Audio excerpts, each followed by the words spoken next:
from Vermont. I want to speak about the reckless tariffs that the Trump administration, Donald Trump, is inflicting on the American consumer, the American worker, the American business, especially with respect to Canada. Canada is Vermont's largest trading partner. We're not alone. 34 states count Canada as its largest trading partner. We regard Canada as an independent friend, not as a prospective 51st state. And the reason we have that view towards Canada is because of the incredibly constructive and positive relationships we've had with that wonderful country for years. But with respect to these tariffs, last year trade with Canada accounted for 35% of Vermont exports and 67% of our imports and 56% of our total trade. 1 in 4 businesses in Vermont relies on trade with Canada. And Vermont's economy is almost entirely made up of small businesses. They operate on the tightest of margins. 99% of Vermont's businesses, 76,878, are considered small. They support 60% of Vermont employees. It's 156,000. And these businesses cannot afford to absorb a 25% hike on imports from our largest trading partner. Take maple syrup, for example. Vermont produces 51% of the maple syrup consumed in the U.S. And by the way, these are like small farmers or small landowners.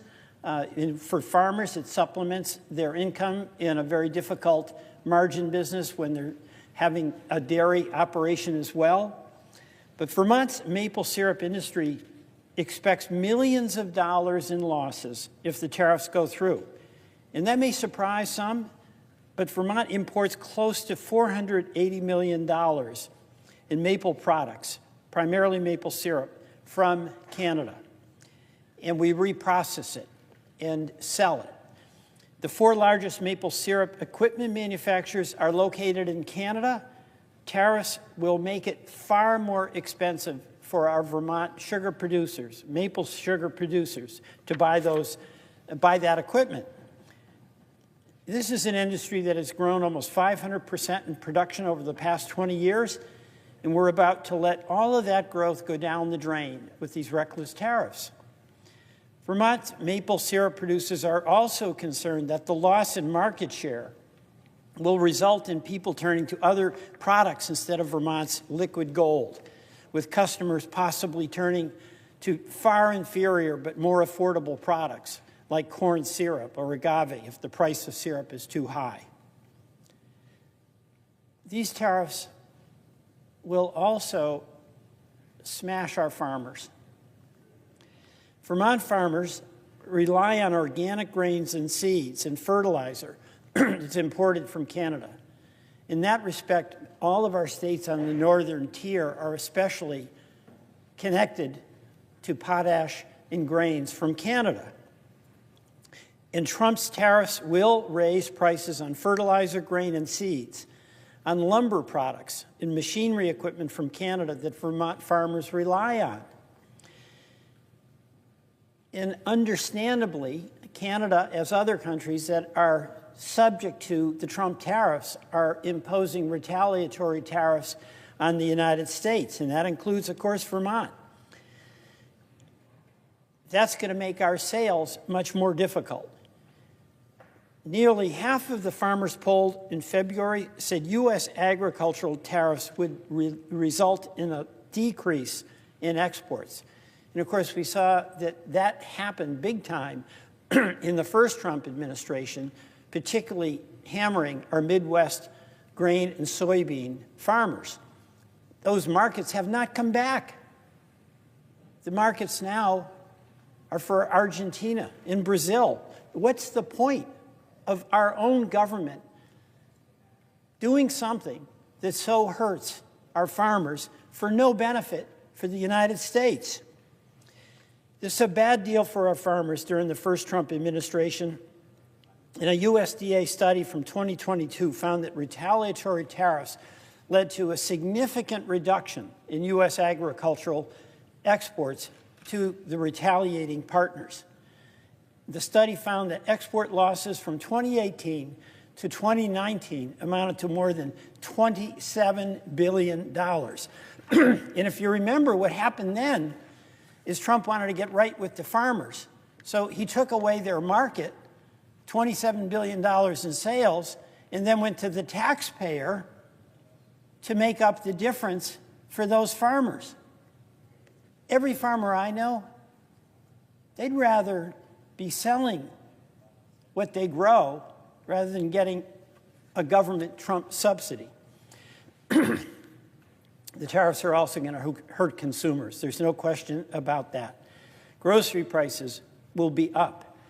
The price of eggs is up 19% from the end of the year and could climb to 41% this year. Meanwhile, the president is reposting articles on social media telling people to shut up about the price of eggs.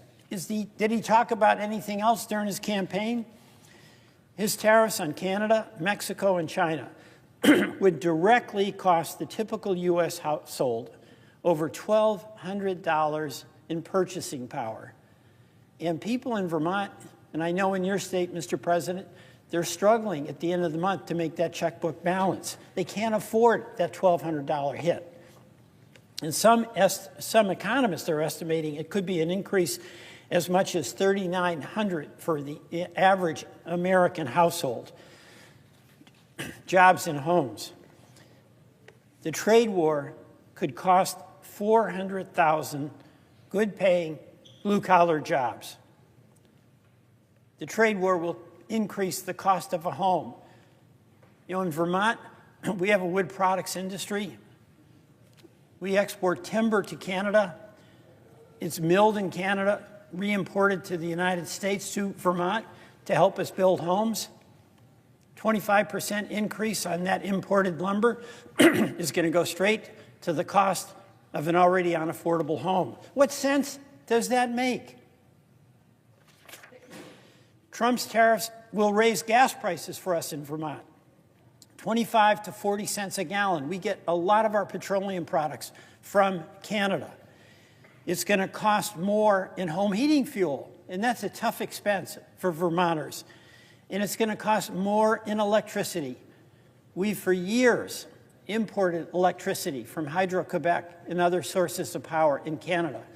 So folks who have high electric bills are going to get higher, who are paying more than they can afford for gas are going to pay more, and that home heating bill is going to hammer them once again, all for no constructive, positive reason. You know, there's another aspect to this. It's not just the tariffs and our argument about the policy and the bizarre assertion that the Trump administration is making that these tariffs will make us rich. Everybody knows, except apparently President Trump, that the people who pay the tariffs are the people who buy the products. You have a Canadian product, you have to, as a manufacturer, pay a tariff. That has to be added on to the price of the product, let's say, to the sugar maker, that farmer who's paying it. There's a price on electricity, a tariff. The consumer is going to pay that. We all know that. But aside from that, it is so chaotic, so disorganized, so hit or miss, so random in the rollout of these tariffs. On again, off again, on again. 25%, 50%, 10%. It's like the president wakes up and throws something in a dartboard, and that's the new policy for the day. You cannot have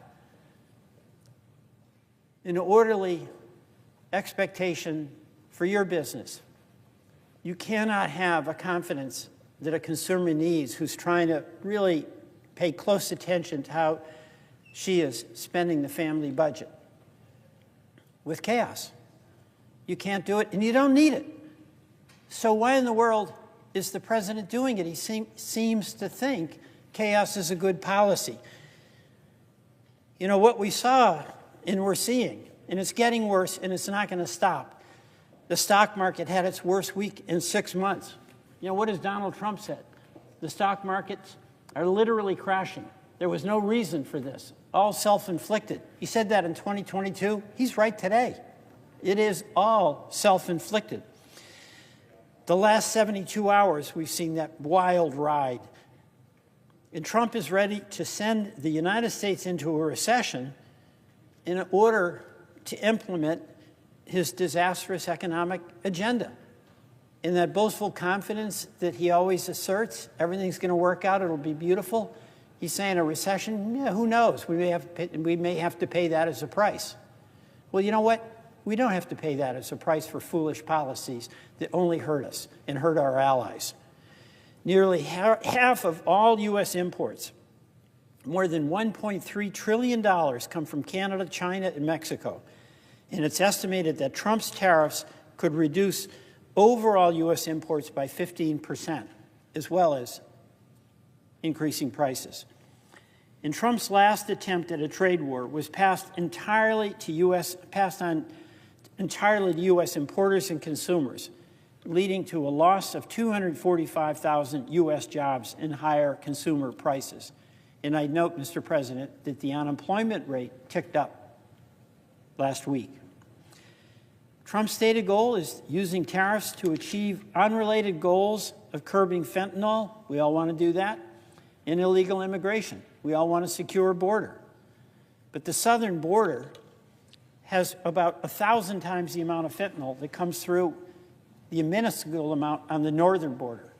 So what the president has is this indiscriminate policy where he's using, I would say, abusing the delegation of national security powers by this Congress decades ago, when it was expected that they would be used for a real national security military threat to meet his whims, to negotiate this way and that on whatever strikes his fancy that particular day.